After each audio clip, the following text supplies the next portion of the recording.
In Diablo 2, there's a lot of unspoken features and secrets in the game. We recently covered a handful of these for each class, and today we're going to take that a step further with mercenaries, since they are no exception to the rule of weird quirks. Number 0, including this one here since it's important to the first secret, and that is the weird quirk of Act 2 mercenaries. Basically, they're the only mercenary that does not know how to open a door, apparently missing the doorknob chapter of life. Number 1, that out of the way, it is fairly common knowledge that mercenaries can be bugged in a manner that keeps them from being targeted by melee enemies, with the most popular method of forcing this only working with Act 2 mercenaries. This is achieved by exploiting the pathing and teleporting features of mercenaries to cause the enemies to basically recognize their locations incorrectly. The secret here isn't that this bug exists, but rather that it is easily possible to bug every mercenary in the game this way, but often requires the use of the jail rather than the inner cloister, so you can trap your mercenary a little bit easier.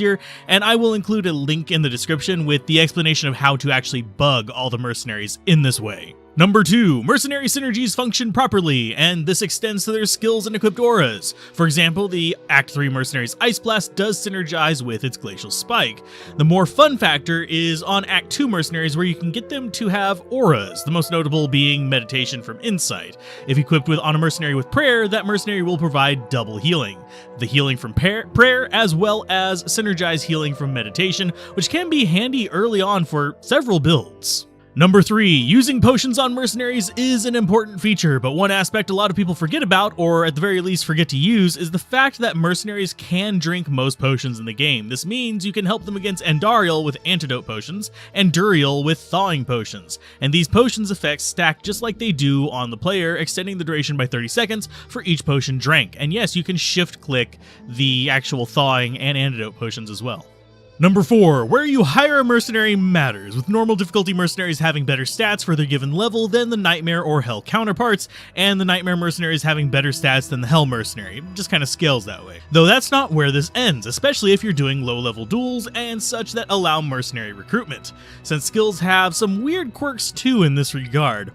Generally, even skill-wise, it's better to hire a normal difficulty mercenary if you're going to be leveling up and just doing the game like normal. But if you're doing low level and get a bugged rush, which allows you to get into Hell difficulty at exceptionally low levels, you can hire a Hell difficulty mercenary, and the Act 2, 3, and 5 mercenaries all have minimum skill levels from Hell, meaning you can be a level 9 character in Hell and hire a mercenary that has, say, level 18 Ice Blast or level 15 Blessed Aim, etc.